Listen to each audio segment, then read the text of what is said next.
Lucija, imam 29 godina i imam svog kućnog ljubimca, malu pudlicu Zuzu. Bijela je i jako se voli igrati. Danas smo bili u psećem parkiću, to je njoj najdraže. Morala sam ići snimati vijesti. Ja sam novinarka, znate. Znanstvenici su izumjeli vremeplov.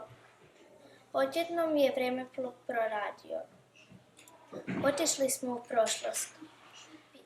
Došli smo u pseći parkić. Vidjela sam jednog psa i njegovu vlasnicu. Vlasnica je bila slična meni, a pas slični Zuzu. Odjednom skužila sam da smo to bile ja i Zuzu. Prije sam imala puno vremena za nju i bila smo jako vesele skupa.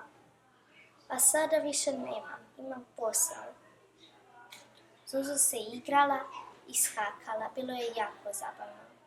Prisjetila sam se kako sad više nemam dovoljno vremena za nju i odlučila sam da ću od sad imati.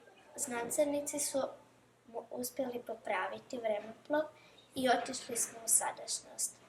Zagrlila sam Zuzu i otišli smo u pseći parkić i od tada smo imali puno više vremena zajedno.